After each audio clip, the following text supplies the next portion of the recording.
Science is all important. And even materialist science, what they are discovering is very important. But then where are they going once they get there? The role of science is to produce wisdom, which is bliss. And people find it in themselves. And when they do, then their intelligence increases and their compassion increases. And the root of compassion is wisdom. And every scientist should be well trained as a philosopher, actually. So the science people who learn about meditating are all important. A little bit of calming their mind down, noticing what's going on within the mind is good because they'll find their common sense. Welcome to Mind and Life. I'm Wendy Hasenkamp. My guest today is Buddhist scholar and author Bob Thurman. Bob is one of the foremost scholars in the world on Tibetan Buddhism, and he played a major role in bringing Buddhism to America. He's a professor emeritus of religion at Columbia University, a longtime friend of the Dalai Lama, as we'll hear in this conversation, and he co-founded Tibet House US, a nonprofit dedicated to the preservation and renaissance of Tibetan civilization. I chatted with Bob last fall about his latest book, Wisdom is Bliss, and we covered lots of other interesting territory as well. We start with his own story and how he got interested in Buddhism and ended up traveling to India and then befriending the Dalai Lama. Then Bob dives into some links between Buddhism and science and explains why he thinks of Buddhism as only 1/6 religion. He reflects on enlightenment and emptiness, problems with scientific materialism, and shares some interesting details from the story of the Buddha's life. Then we get into Bob's latest book, which is a really accessible tour of many aspects of Buddhist philosophy and how they can impact your life. He explains the 4 friendly fun facts, which is his version of the 4 noble truths, and we talk about realistic versus right approaches on the contemplative path. Bob shares about Buddhist ethics, practices to push against essentialism, the key role of compassion in enlightenment, and how he thinks about reincarnation and continuation of consciousness. We wrap with Bob's reflections on the role of science in the contemplative space, and stick around till the end to hear Bob's parting fun fact.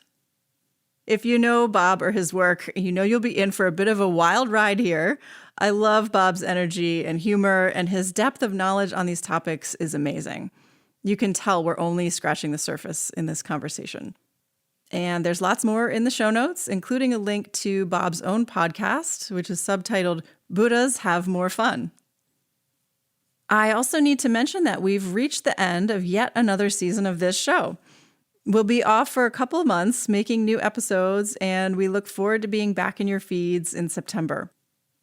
In the meantime, stay tuned to the Mind and Life Institute newsletter and social media for lots more at the intersection of science and contemplative wisdom. Okay, I really hope you enjoy this chat. I think you will. It's my great pleasure to share with you Bob Thurman. I'm joined today by Bob Thurman. Bob, thanks so much for being here. Oh, thank you, Wendy. It's very nice to be with you. So I'm really excited to talk to you about your new book, Wisdom is Bliss. But I'd love to start first with a little bit of your personal story. So could you share how you came to be interested in Buddhism originally? Yes, well, I was interested in Buddhism originally because I was told by 2 sides in my youthful education at St. Bernard's School in New York, which was like an English-type school, Latin in the 3rd grade. I wish they'd done Greek in the 3rd grade, although I would have howled had it happened. And then Exeter and so on. And up to that point, and I sort of discovered Buddhism in high school at Exeter. And the reason I liked it is because the religious people insisted I believe in God, which I didn't from youth. And I said, it makes no sense to me. And because he had compassion, if you said big compassion thing, and, loving God did all this, and then his son is hanging up there every day in the church, which I don't really enjoy seeing, and I'm sure he didn't enjoy. So I think he was a bad dad, A, and B, and yet you say he's omnipotent, and then it makes no sense to me. And so why do you say that? Well, because you can't know anything else, and it doesn't have to make sense to you. It makes sense to him. And I said, well, if I'm ignorant, I presume you're ignorant too, because none of us humans can understand anything. He said, that's right. I said, well, then why are you telling me something like with such definite authority? From little, I said, and I always said, don't you know the universe is infinite? Is what I always used to say. I don't know why. In a former life, I think. And then, therefore, anything is possible. So you can't just say that. When you admit you don't really know, who are you repeating? What are you saying? So that I didn't like. And then on the science side, which I did like, and actually I was horribly good at math. I aced every math thing, like it was just effortlessly. And I hated it. I wanted to be a poet and a playwright and all this. I didn't want math, but that's the one thing I was really good at. But then the scientists, on the other hand, they say, yeah, you should be rational and you study this here and that. But like Socrates, the more you know, the more you don't know. And I don't like that either. So how do you, if you don't know and if everybody doesn't know, why are they saying something that they think is really you have to listen to? So Buddhism, I learned from the beginning when I first noticed it, oh, you're supposed to experience nirvana. Oh, you're supposed to know the nature of reality. I sort of got that, although I made it a little bit wrong what the reality was when I was early on. I was thinking nirvana was somewhere else, which I didn't mind because I saw the mess in the world, actually. Although I was also pretty happy. I was an 8-letter man at Exeter, lacrosse, pounding people over the head and so on, and hockey and things like that.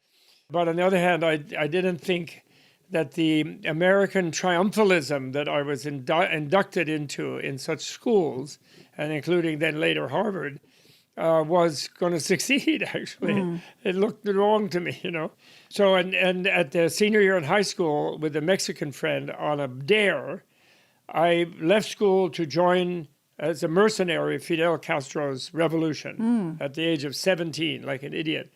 And luckily for me, they rejected me. They rejected us both. And in fact, they had a good laugh because I was 6'3" and quite skinny. And my friend was 5'3" and was heavier than me, quite rotund. So they said, oh, Don Quixote and Sancho Panza coming to save the revolution. Oh, my gosh. And I didn't even know they were communists. I thought he was a poet, you know what I mean? I was so ignorant. And but luckily, I would have been killed, I'm sure, if I had joined. That's what they told me. So then I went back and went on and went to Harvard and so on. But then I was very attracted to Buddhism. But on the other hand, it was two-track, because of American culture, elite, blah, blah, impoverished gentry, my family. I wasn't wealthy. Family wasn't wealthy, but they had been. And so I had to go to those schools and so on. So I would have maybe freaked out at 40 at whatever I was in, economics or whatever. But luckily, although very unluckily, I thought at the time, I lost the left eye in a garage accident, a completely foolish thing. But that gave me a midlife crisis at 20. And that's the right age to have it. Because by that time I was a junior in Harvard, approaching my senior year. But I didn't really take it seriously. In fact, it dropped out again and went to India. This time because I told my wife at the time, I was married very young. I told my wife, let's go to India and we got to attain enlightenment in this life. We can't just run around like with a college degree and this and that. And she freaked out. So, we broke up, etc. She wasn't into it. So then I could identify with Shakyamuni. I left my wife and etc. And went off to conquer the inner devil, the inner obstruction. And it was so lucky for me. Then I met the Tibetans, eventually after hiking to India. Before there were hippies. There were no hippies. I was the first. And so most of the people in the Muslim world, as I hiked through there in Asia, they thought I was a German, Wandervogel, because they'd never seen an American impoverished and begging for lunch, And but I was trying to do it the real way, And they were awfully nice to me, actually, the people were. And then I met the Tibetans, and then this and that, and then I studied for a year or two, and then I had to be a monk. But my old Mongolian, my original teacher said, no, you're not going to be a monk. Long term, that's not your karma. I wouldn't listen. He then took me to Dalai Lama to make me a monk. But he told Dalai Lama, the naughty man, don't make him a monk. He's very sincere. He already speaks Tibetan. By that time, I was fluent in Tibetan from living with him in New Jersey. And but he's very sincere and he loves the Dharma, blah, blah. but he's not going to be able to stay a monk. His karma, and his whole. But you're the Dalai Lama. You decide. I'm an old Mongolian, and then His Holiness hesitated because of what he was told, but then we got to be so close, and in a way, I was his first mind and life, but a very poor version, because whatever I gleaned at Harvard and Exeter and these places, he was getting me to download, and he didn't teach me directly. He would have me study with his teachers, because we were close in age, 4 or 5 years different, 5, 6 years different, and so we had this one. I didn't even know how wonderful they were to have that time with him, and make up all kinds of words for scientific terms and the ego and whatever it was, and that, while I was learning from the senior people as well. So that was wonderful a few years of studying Buddhism.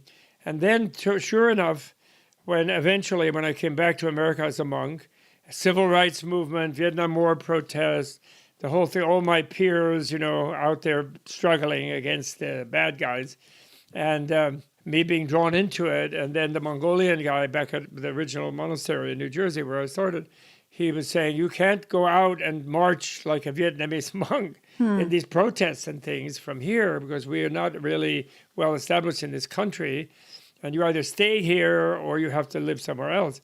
And then I realized there's no real monastery. That was a very ethnic Mongolian community, Tibetan monastery, but it wasn't really for Americans, and I wasn't really suited to be a local priest for the Mongolian. So in a way, the sociological insight of my original teacher prevailed, and I reluctantly resigned my robes. And then I became a Western seeker, which is in the university, I became a seeker of truth and of reality at a university, so I could keep studying and then be a teacher. So I went back to Harvard, and then I got a PhD, and then I got a job. And in that process, once a layperson, I fell in love with a wonderful woman who became my third big guru, major guru. After the Mongolian guy and His Holiness, she became my main guru, actually. Learned a lot from her. Still, although she hasn't really accepted me as a graduate yet.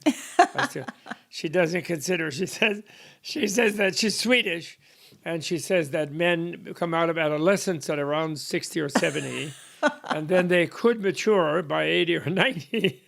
So I have another maybe decade if I can survive. Actually, His Holiness ordered me to live to 104. Oh. And which means I'll make it to Ray Kurzweil's singularity. That's 24 more years, because I'm just 80 now. Right. So if I can make it to the singularity, then I can be a robot maybe and keep studying Buddhism as a robot. So that's my story. Fantastic. And I've known His Holiness for 57 years, and I love the guy.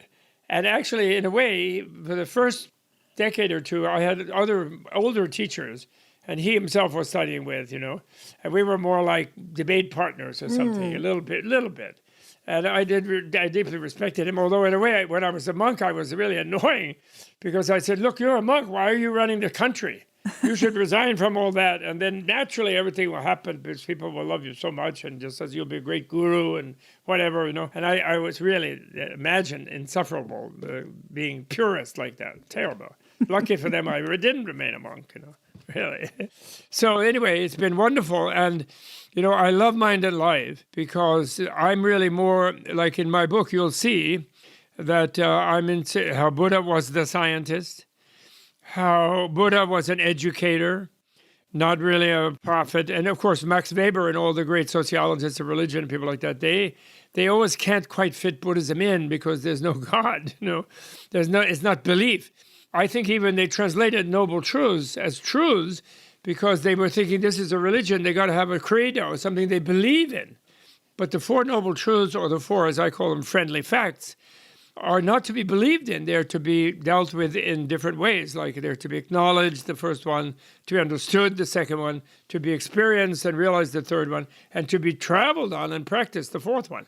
So the belief is not actually that necessarily the big thing. So therefore, it doesn't fit in modern social scientific definitions of religion. Buddhism really doesn't fit, except for the laity in illiterate, old-fashioned societies, where they just believe that whatever Buddha and the monks are doing is good, and then they just support it out of faith. And they just have faith. They don't have really a reason for that except that they're nice people.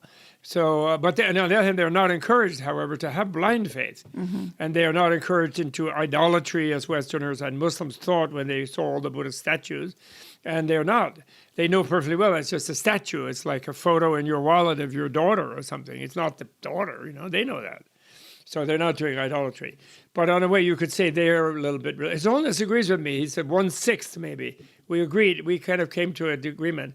Maybe it's 1/6 religion, Buddhism. How did you figure that out? Well, because if you take Buddhism in what is known as practice Buddhism or realizational Buddhism, and the first one is the higher education in ethics, and then there's the higher education in mind, which is where that meditation comes in. And then there's the higher education in wisdom, which is not meditation at all. It is knowing what is reality, your own inner reality and also external reality, material reality. They don't deny the importance of material reality. And so two out of three are nothing to do with religion, And the meditation one, you could say, if you say half of it is analytic, it's simply creating a more powerful analytic instrument for research, which is the wisdom part. So it's reinforcing the wisdom. And then you say, well, half of it is like one-pointedness into a good direction, even maybe before you fully understood what is the good direction. So, okay, there you have just a fixation of the mind on something, hopefully good. And that you could say is religious in a sense that it doesn't require right away experience, but it will lead to, but it doesn't require it. So that's the 1/6. You follow? You take you divide one of the thirds, the meditation part, and you use the shamatha part of that. And you say the shamatha and also the thematic part where you're just inculcating compassion or something which is not having to do with understanding. So the ethics is not religion. It's practical, and the wisdom is science. Yeah. Totally. And therefore, in that light, emptiness, the famous emptiness, is not a mystical thing. What emptiness really means is relativity. Everything is interconnected. That's what it really means. And what is empty is all of these humanoid projected false absolutes into everything, like God is the absolute, or this dogma is the absolute, or that dogma is the absolute, or what materialists have fallen into without realizing it is nothing is the absolute, or nothingness is the absolute. Where they're going to go when they die, they're going to join that absolute. And that, because the human tendency to project absolutes, stemming from the human sickness, from Buddha's psychological analysis of thinking that the self is a fixed, absolute thing. And therefore its relations to things is problematic. So the idea of the absolute soul or mind, and Buddhism doesn't really even deny either soul or mind, but just an absolute one is the only thing it denies. So that's what everything is empty of, an absolute core reality projected from the human who thinks they're absolute. Like me, like we've seen a few of them lately in the news.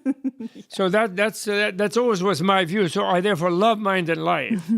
And also, although I might be critical of materialism, scientific materialism, I love scientific materialists. And I just wish they could be released from that dogma, which has trapped them, I feel. But on the other hand, I know that they needed that dogma for about 300 years to escape from all those horrible inquisitions and Protestant, Puritan, Orthodox, fanatic theologians and people like that, to have the Western Enlightenment. Yeah. But that Enlightenment fits into the Buddhist one, in my opinion. I know that some of my fellow translators nowadays are freaking me out because they don't like the word enlightenment. They insist on, everything's awakening. They're only going to say awakening. And that's not correct. That's only half of enlightenment. The other half is expanding knowledge over every relational thing in order to be able to help people effectively. And that's just like what the Western Enlightenment was trying to do, observing nature and seeing it as a reality, even though it's with some illusory elements, but trying to rearrange it in the best possible way for everybody else,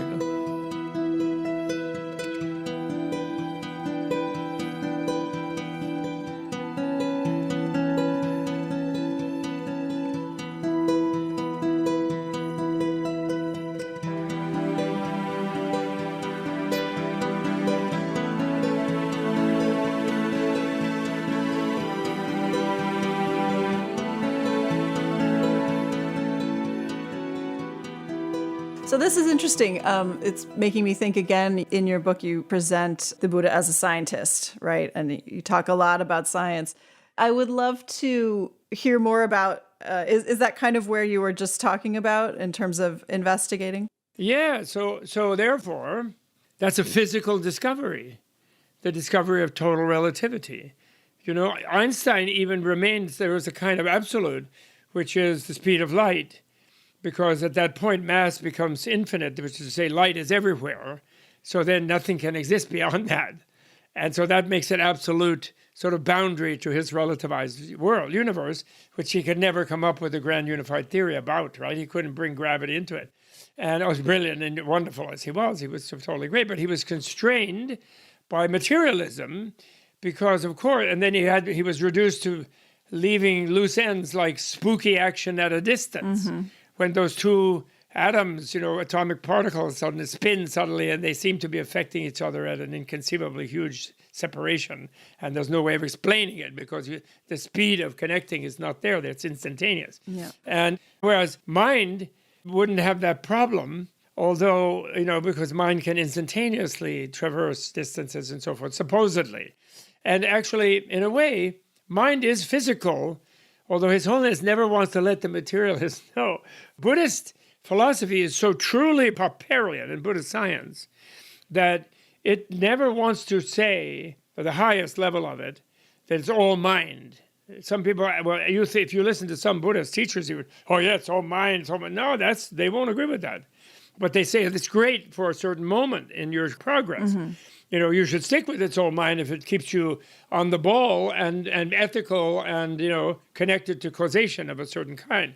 But ultimately, if you take either mind or matter, where it's not the opposite of the other, since all meaning in language is relational and dualistic, then it has no meaning, Mm-hmm. So if you say it's all matter, then matter doesn't mean anything. It's just a matter of subtlety. If you say it's all mind, then mind doesn't mean anything because mind is practically material in some cases, if you follow me. Mm-hmm. So that's the Prasangika one, which is really more alert to using the dualism in the illusory level of the world where people are caught suffering to the maximum effect non-dualistically.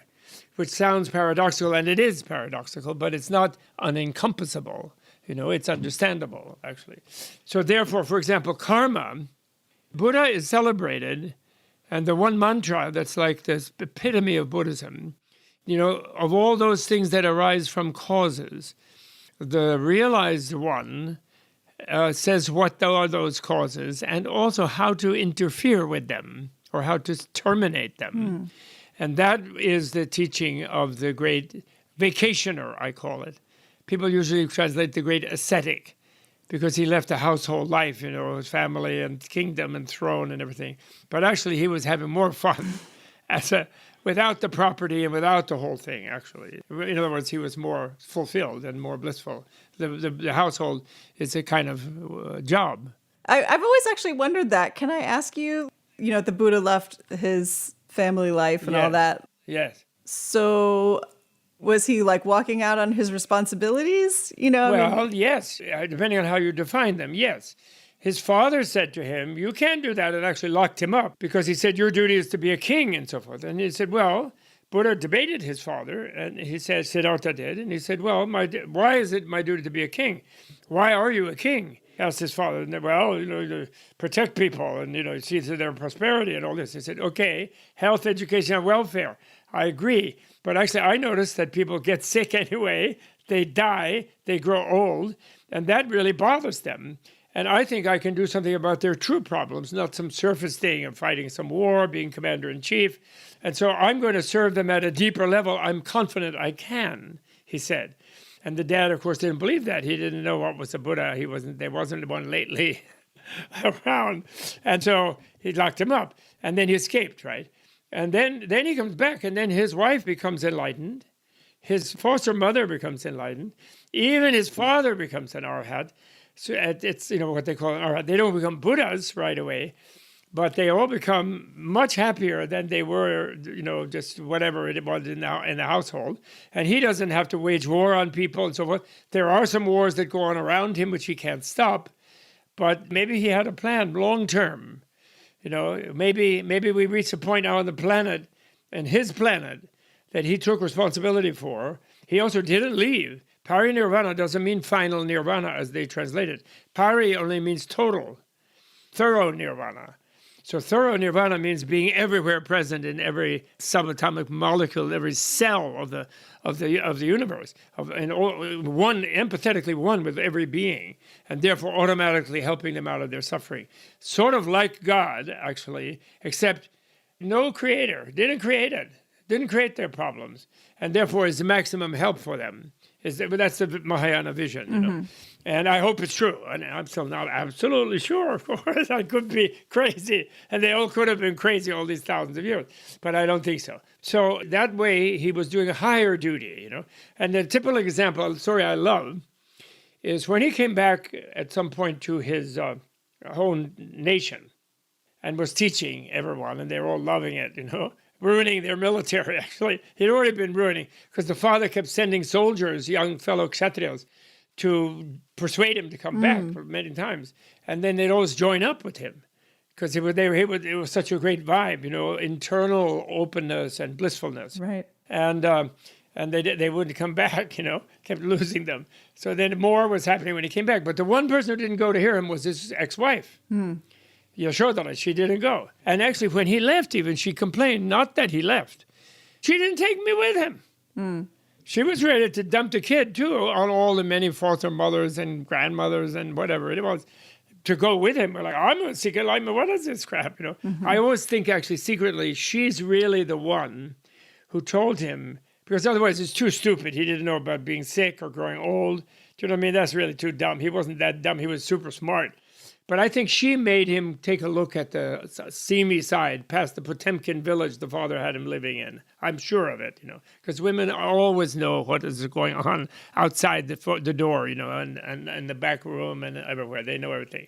Men are like, charge you off someplace all the time, That's the problem of them. Okay, so anyway, she wouldn't come, and fine, and she wouldn't let her son Rahula come. And he was getting more and more frustrated. Everybody loves Dad. He's teaching the great thing. I want to go. And she's bugging him. No, you can't go see your father. So finally, he said, look, Mom, I'm going. You can't stop me. I got to go see my dad. He's a great teacher. I want to learn what he wants to say. She said, okay, all right, I'll give you permission, she said, but on one condition. Ask him for your inheritance. You promise me. All right, Mom, I'll do that. Of course, he was a beggar. Right. He was a bhikshu, a mendicant, someone who has to get begged their lunch, only lunch, free lunch, no free dinner, no breakfast, just lunch. And so then he goes and he has a great time listening to Buddha. Buddha's teaching something really, and his just mind, his doors are opening in his mind, like wonderful. And then to end, people are leaving, and he sort of goes up, says, Shakyamuni, sir, Dad. You're my dad. Oh, great. Oh, Rahula, he says. Then he says, I apologize for this. I don't mean to be rude, but Mom insisted, I promised Mom I would ask you, can I have my inheritance, please? And so then Buddha said, you want your inheritance? Yes, Dad. And then he says, Ehi bhikkhu, come here, mendicant. And of course, some deities or spirits like shaved him and changed his clothes. But then when he came into the shadow of the Buddha, he came to where the sun didn't hit him anymore. It was in the shadow of the Buddha. He did attain nirvana. He became an arhat because he had that sort of karma, why he chose them as a parents, and so on. And so then Buddha says, how is that for an inheritance? And so then they had to inform the mom. So then Buddha went to see the mom, who lost a layman son for a happy nirvanic son. And of course, she was herself. I mean, in the Mahayana, they see them all as kind of already bodhisattvas who came with Buddha to enact this story. In the autobiography of the Buddha, which is the Mahayana Sutra, called the Lalita Vistara, literally means the greatest show on earth, like a circus. So, she also became an arhat.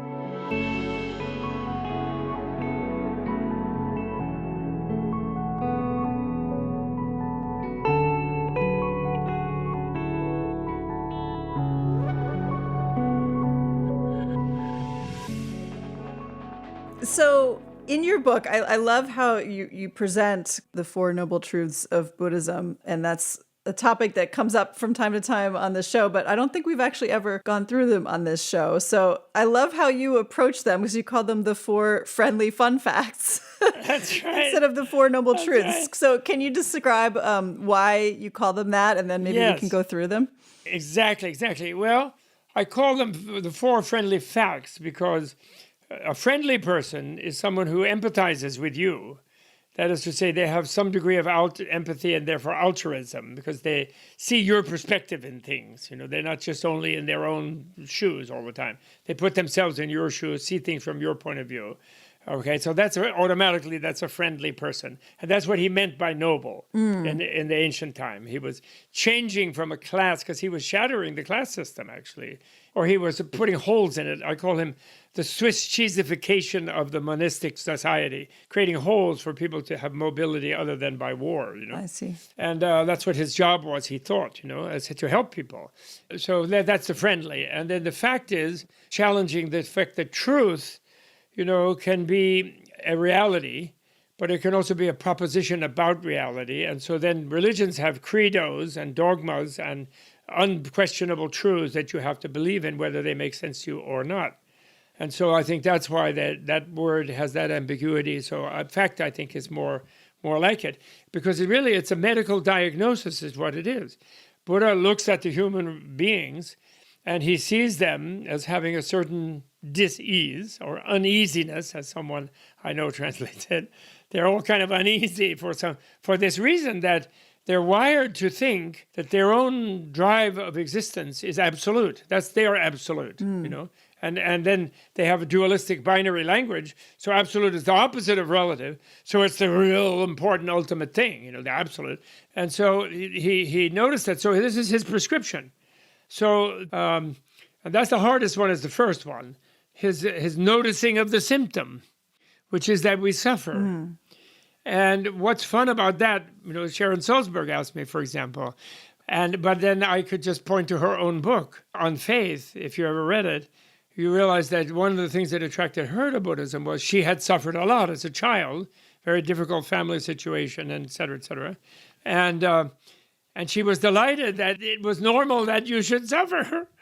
It made her happy to feel, well, I'm not the only one who's suffering here. That everyone is. Right. That was a fun fact for her, to discover that was normal for her state and that could be corrected. That made it fun. But it's not fun, you see. It's not a fact for a self-centered person who keeps thinking, well, I didn't enjoy this that much because it ended, this pleasure that I had. And also, it isn't as good as the one that could be if I was in another circumstance, if I was a famous person, if I was a billionaire, if I had 10 wives instead of one, if I had or husbands instead of whatever, all kind of things. And the really self-centered person who's wrapped around their absolute really strongly never enjoys anything, but they think they're going to. When I'm president, then I'll be really happy. Ha! Give me a break. Then the hair turns gray in a week, if they're not dyeing it.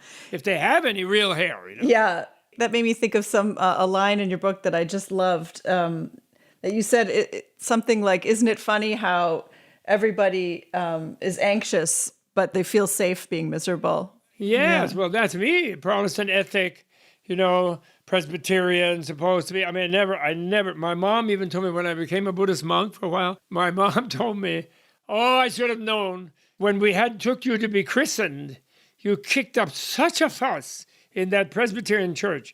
Presbyterians, they don't like ritual, right? So they have a little tiny dish there, like an urn, a thing like that, with little legs with water in it. And I kicked it over and drenched the priest.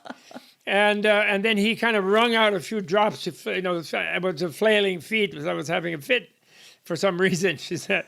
So that was your saying. But on the other hand, I consider myself baptized many times. I love Jesus. I think he's Buddha, actually. We think Jesus is a Buddha and maybe misunderstood a little bit by some warlike people who, according to some mystic that I know, cries when they make war in his name, like onward Christian soldiers, because he taught the Beatitudes, which is the Dharma, like a nonviolence, But anyway, so that's the first friendly fun fact, is if you're self-centered and very stuck on in the misknowing and thinking yourself the absolute, and infinite numbers of other beings don't agree with you that you're the absolute.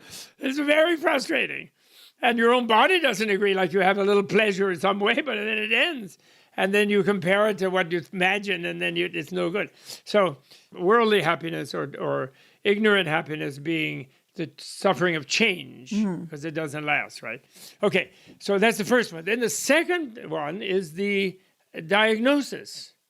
Why is it like that? Well, it's like that because you misknow. It's not just that you don't know, it's that you misknow, because you think, I'm the one. Like Neil, I'm the one. I'm the absolute. And then nobody agrees except mom temporarily feeds you milk at the breast. And after that, forget about it. So the analysis is you're not in the real world.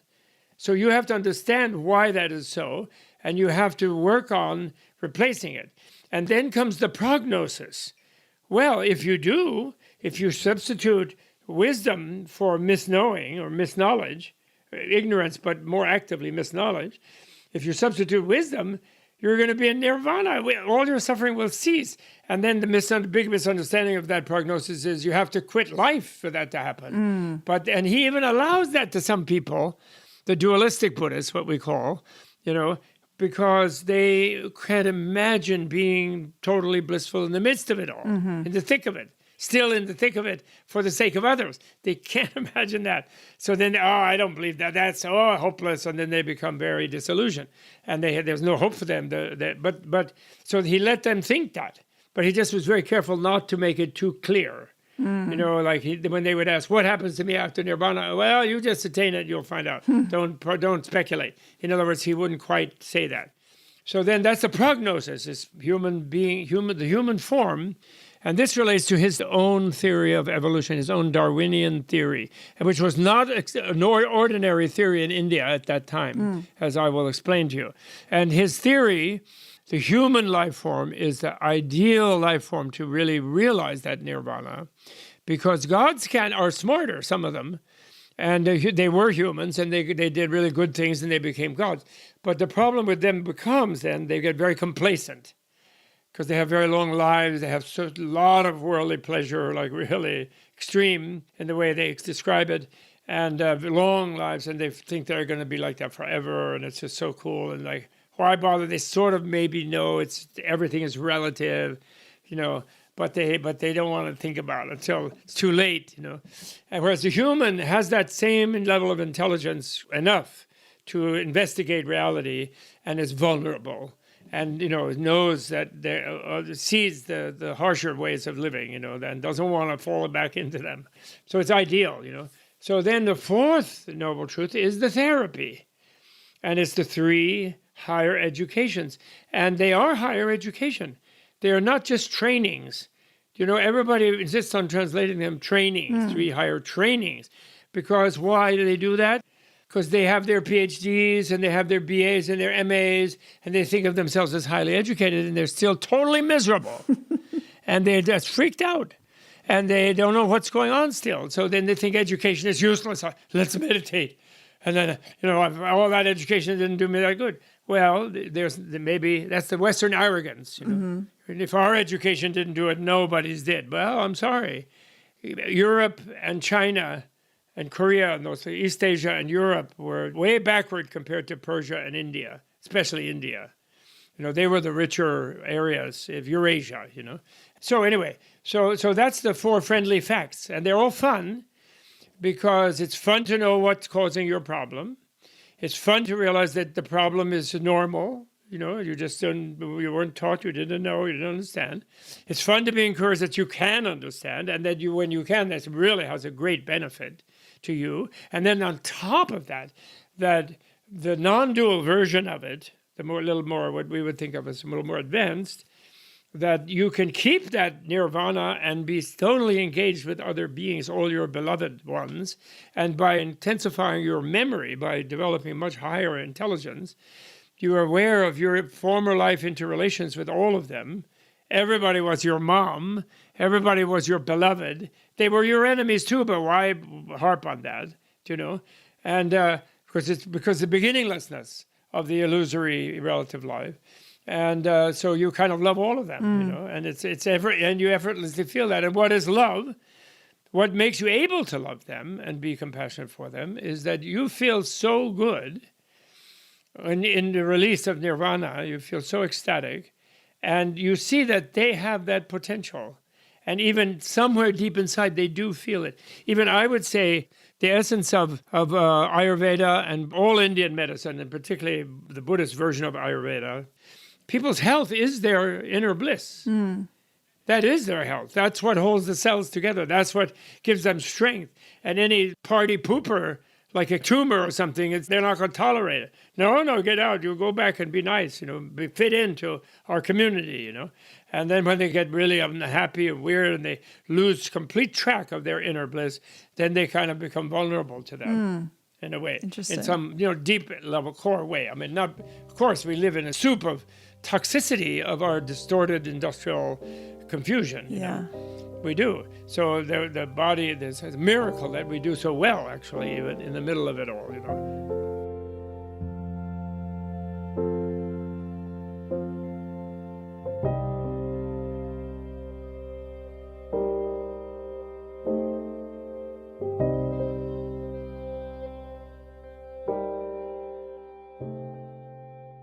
Can I ask, you were speaking about the kind of changing your understanding through the 3 educations. Yes. And in your book, you talk about the first one as having, well, first of all, you call them realistic instead of what's normally translated as the right way. I got it from Alan Wallace. I give Alan Wallace the attribution. Yeah. I saw that in some book he wrote.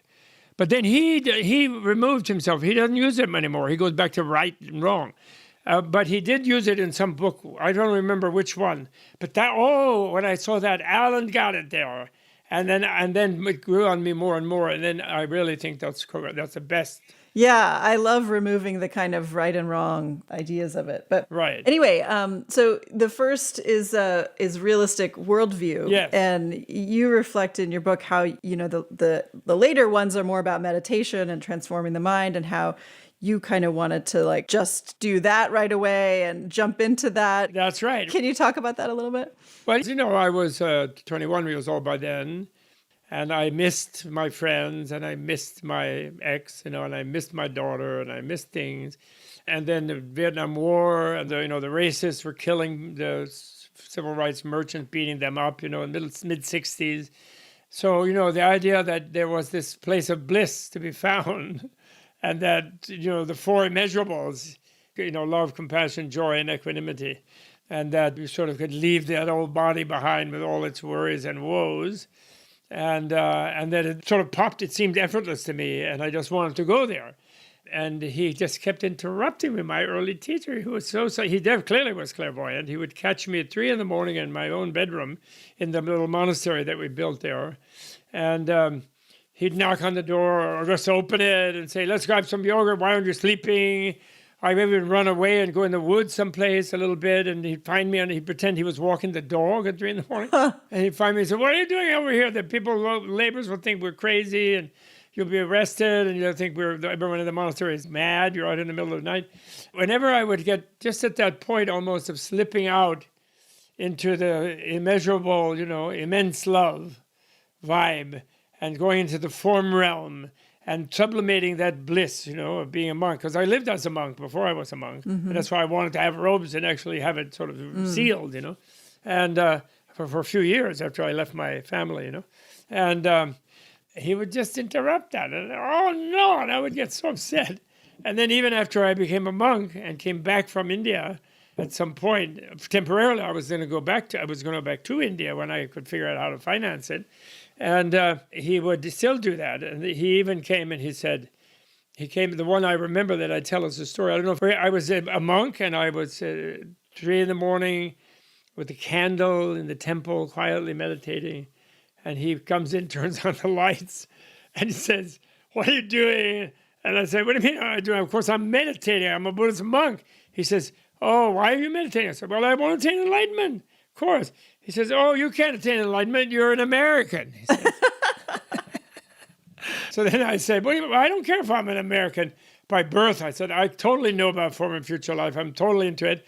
I totally know about the mind. He says, no, no, no. He said, what gets enlightened is the mind.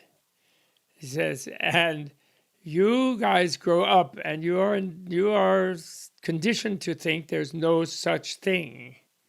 You're just this biological thing. I mean, he didn't add that second word. You said you don't have one. So therefore you can't become enlightened. And no, I argued that's not me, blah, blah, blah. Went on for weeks, I argued that argument again. And then finally I kind of did realize that I too, it's like, I don't believe so-and-so bended the fork. Do you know what I mean? I don't, because that's our conditioning. We grew up, that's the consensus reality around us. We don't believe in miracles, Right. We don't. And I'm almost now, 50 years later, 60 years later, I'm almost getting to where I'm open-minded. Theoretically, I was always open-minded to a miracle. But on a visceral level, I never really believed in one. I did not. So I did not believe in the definition of a Buddha's, the immense, and then nowadays I would call it theistic nature of a Buddha, which is this Dharmakaya body of all reality. Imagine that if you suddenly felt you were the house, the wall behind you, the painting, me, everybody you know, everybody in Charlottesville, everybody in America, everybody on and other planets as well. And you were this vast cloud of awareness. And you totally knew whatever. And the good part, you saw everybody had a core awareness of relativity and therefore causation.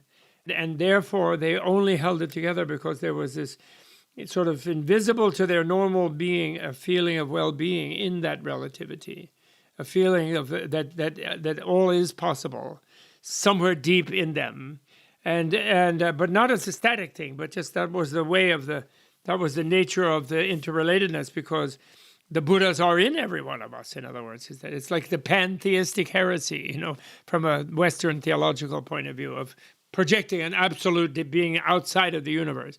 That's considered a heresy. But this is a God who didn't create our problem, but is maximum trying to help us out of it. And in the Mahayana Sutras, if you read them, see the sutras, the Abhidharma is the wisdom side, the organized teaching. The sutras, which are Buddha's own direct, sort of the presence of the Buddha comes through the sutras, from his speech and also the setting around him and so on. And then that's the meditation one. So it's like all the sutras are like guided meditations.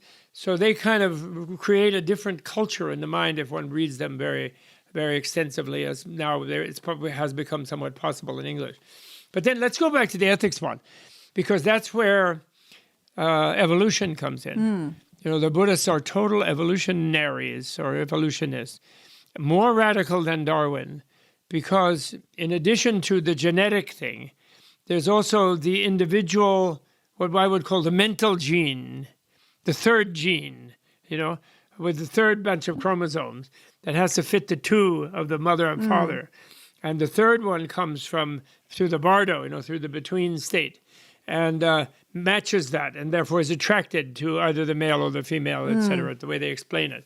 Although all of their scientific explanations are purely Popperian, because they say there's no absolute theory. All theories are relative, about the relative, and therefore they're all in a context more or less valid and useful for beings to understand what's happening around them. And the only one that's sort of very rigorous, you could say, is the negation of emptiness, which is, or freedom, or...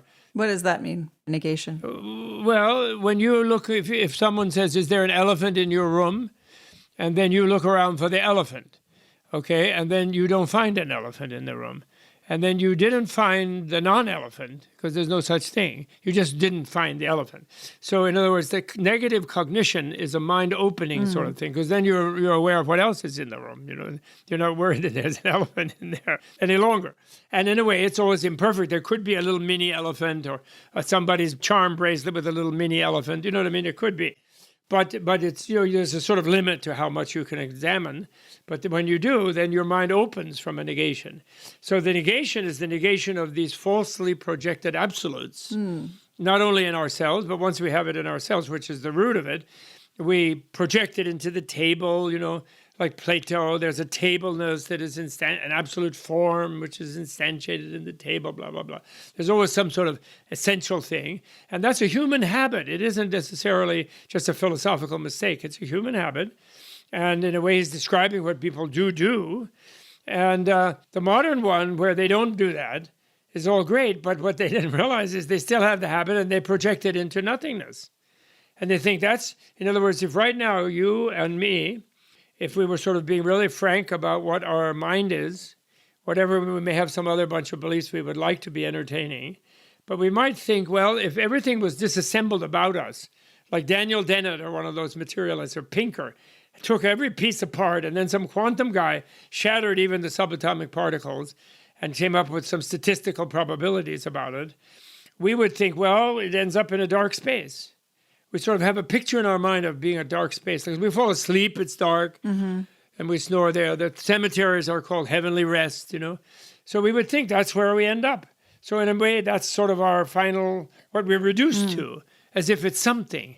So actually, that's an absolutizing of nothing, as if it were something, which is actually a bit wacky, don't you think? Like... I'm so indoctrinated in myself, it took me 40 years of debating with my natural science colleagues to realize that the simple termination of it, to open their minds to think more about it, is not necessarily winning, but just opening their mind, is which person got the Nobel Prize for discovering the nothing that awaits you at death? Who got it? Was it Carl Sagan got it? Or who? Or who came back and testified, I had the empirical experience of nothing? Who did that? Then at first they start calculating, thinking, and they think about some mathematician maybe who came up with some treatment of the zero. And actually, the Indians developed the zero, invented it, not the Arabs, the Indians. And the word shunya, emptiness, is the same word for zero in Indian mathematics, by the way. And as a notation system, of course, the nothing of the zero. It's like the point on a Cartesian graph. It has no size. And it has a function. In conceptual reality, sure. But in reality, it's not there. That point is not there in 2 or 3 or 4 dimensions. There's no point, just like there's no instantaneous present moment. Because the instantaneous present one has no duration. So there's no now to be here, now in fact, So anyway, and that's a negation. And that one, if pursued analytically with anything because what our mind will do is anything we entertain in the mind, we'll see it as if it was a substantially real thing. Right. Made with its own real core essence. And so that's when then the shamatha comes and empowers the vipassana.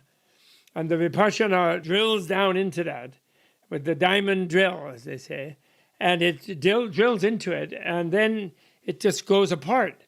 And it doesn't withstand analysis. And then because it's a negation. And then the last danger, because then there's a feeling of release when that thing is not there, especially when you're going inward to the so-called self. Right, that's what I wanted to ask about. Yes, there's a feeling of release, vast space, and they talk about spacing out and vast space, and Paramatma, the Hindus talk about supreme self, and Buddhists also have an expression of supreme self of selflessness. They combine that too, because that also is a self, it's an experience. And there's a danger of being trapped there because it doesn't seem, when you achieve it, apparently, when you fully achieve it, it doesn't seem like a relational experience. It seems like you've hit the absolute. And that's what you wanted. But in fact, there was a time before you were not there, which you forget about. But if you have really strong vipassana, and if you have strong realistic worldview, and what's called the royal reason of relativity, then you won't forget about it. You'll realize, since I'm experiencing this, but not in words at that stage, or you'll be in space and, well, which is west, east, west, north, south, up, down in this space? And then the space will disappear, and the disappearance will disappear, and then who's there but Wendy Hasenkamp, smiling happily in Charlottesville, Virginia, in her happy job, talking to lots of fun people. That's a wonderful.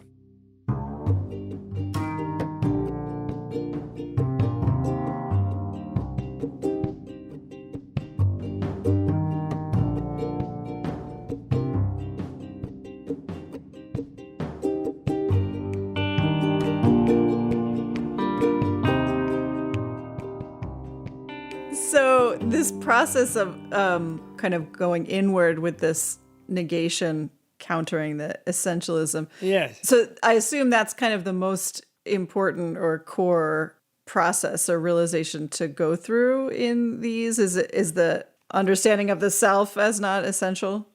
It is a very core experience. But the thing about it, though, is that it has that danger that I said, that then the one can it can be sort of where the projection becomes final. In other words, it's the ultimate psychosis in a way also. It's a mystical psychosis. It's just all one, and it's all me, but actually I don't feel guilty leaving everybody out because I'm everybody, but they're also the same as me. They're not here either. So I'm not here and they're not here, and it's all one, and it's great and no more problem, and we can't bump into each other because we're all not here. So even though that's a blowout experience, yes, it's still not nirvana. And therefore, before it, that's why His Holiness, what is Buddhism? Compassion.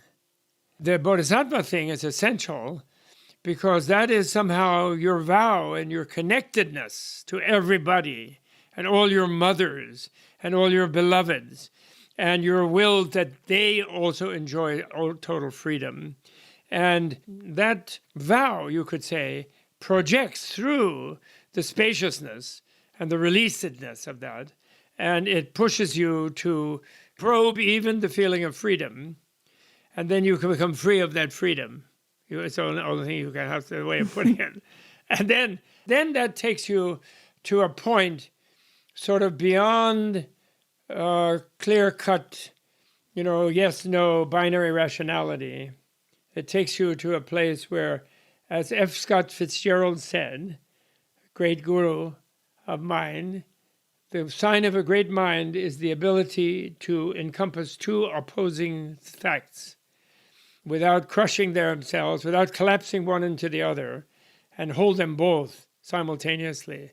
So Buddha, you could say, Buddha is the ultimate tolerance of cognitive dissonance. Wow, yeah, how true that would be today. It's something like that. And the cognitive dissonance is the compassion side, and the connecting back with those who are stuck in the embodiment, And so then all of those statements in Buddhism of no more birth are reinterpreted meaning no more involuntary birth.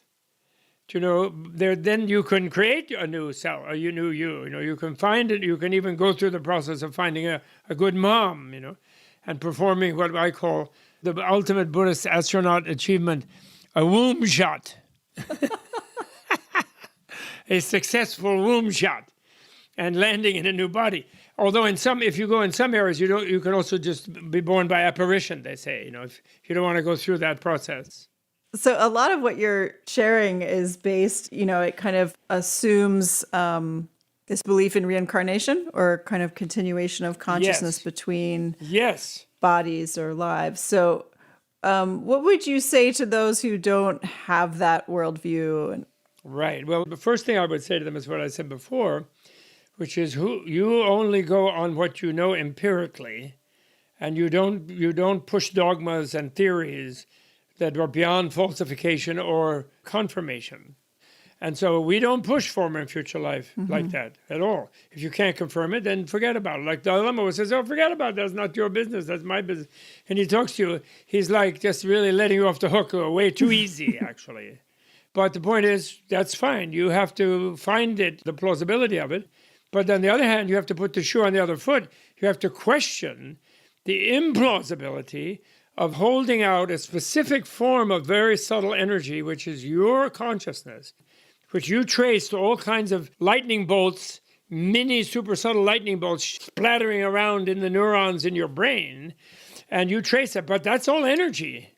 And then even if it formulates itself into a cognition, which you think maybe that's an illusion, well, that's all illusion. Yeah, I mean, maybe it's all illusion, but the point is it's energy. And you have your law of thermodynamics of there's no destruction of energy. So why are you accepting this one And you have no reason to do it. You have not had an empirical experience of nothing.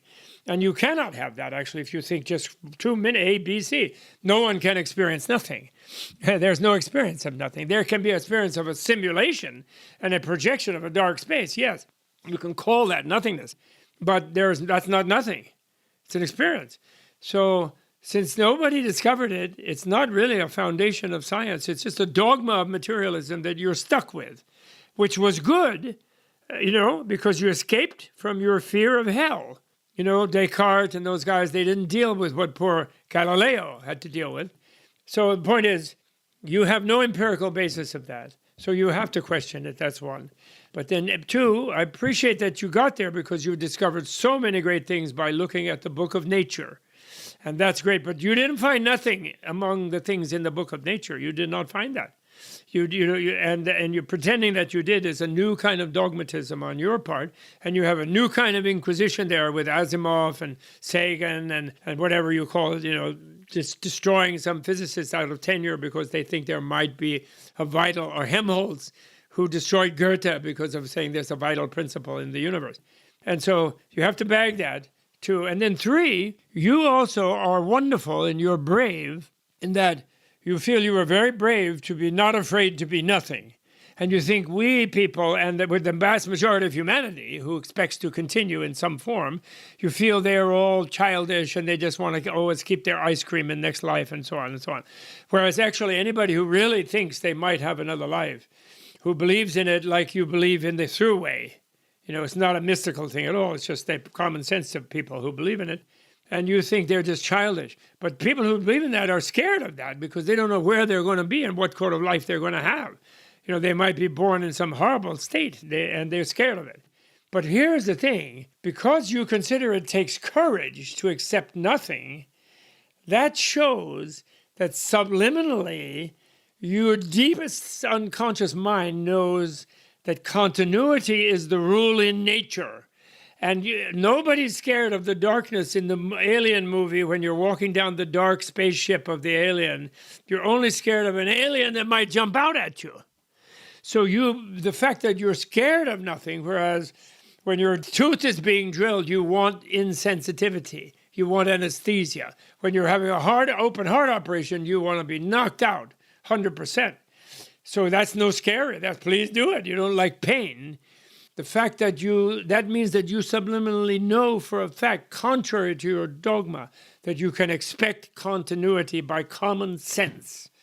And as a scientist, you should not bracket common sense. Don't tell me, just because particles behave weirdly, that that common sense is not reliable. Common sense at the deepest level is highly reliable. Because, I hope many of the people listening are scientists, and I hope they haven't freaked out already. But anyway, think about who found nothing and you should take off. Yeah, no. Kind of thinking way back to our discussion of the Buddha as a scientist and yes. And now, talking about how science shows up today with a lot of materialism and all of this. Yes. And then, of course, science engaging with these worlds of meditation and the whole study of meditation from a scientific perspective. I'm just wondering what you think of as the role of science in this whole space right now. The role of science is to produce wisdom, which is bliss, which is the bliss that will save us. And people find it in themselves. And when they do, then their intelligence increases and their compassion increases and automatically. And because the root of compassion is wisdom. And the reason, and wisdom in the illusory level is reason up to a point. It doesn't cast reason aside initially because then you're just stuck in the original misknowing. And so it's sophisticated and complicated, and every scientist should be well trained as a philosopher, actually, which means they have to study Nagarjuna and such people rather than only Plato and Wittgenstein and Richard Rorty. But Richard Rorty is reaching there totally, but not quite because of the materialism. Because that's a taboo, that's like the Inquisitional that keeps you out of the Inquisition if you accept that as card carrying, and that's a mistake. That's imprisoning science. So science is all important, and even materialist science, what they are discovering is very important. Nobody is saying it isn't, But then where are they going once they get there, Yeah. And also, I want to say about mind and life, the science people who learn about meditating are all important, even though, like my teacher interrupting me, if you don't develop some philosophical clarity about causality and relativity ahead of time, which automatically begins to erode the shell of self-absolutizing that surrounds your deep inner energy of good feeling, that is your health and your vitality, which those people all have. It enforces that shell too much. And so therefore, to just really only go for only one point and not back and forth and not do compassion and not do other things is maybe not so good. But also, even just doing even any of this most superficial level of mindfulness is good because they'll find their common sense.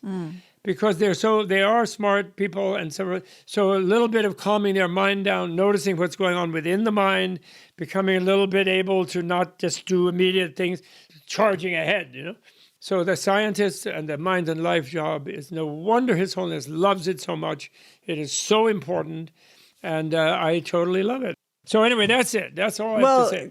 Thank you so much. Thank you so much. Yeah. And I hope everybody reads Wisdom is the Bliss, and realizing that wisdom is not mysticism. Wisdom is what scientists need, not just knowledge, but when knowledge gets really deep and experimental and experiential, it becomes wisdom. And they are capable and they must understand holistically how their knowledge relates to everything, and they must tell the people.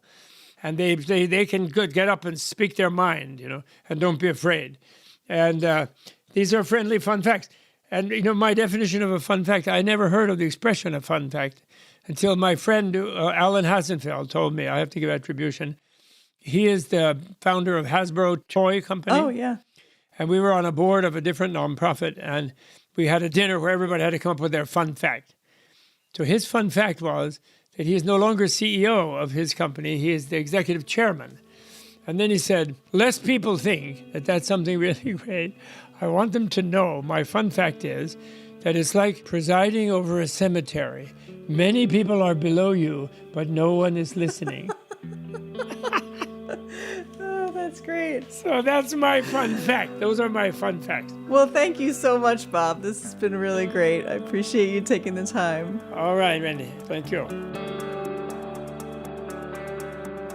This season of Mind and Life is supported by the Academy for the Love of Learning, dedicated to awakening the natural love of learning in people of all ages. Episodes are edited and produced by me and Phil Walker, and music on the show is from Blue Dot Sessions and Universal. Show notes and resources for this and other episodes can be found at podcast.mindandlife.org.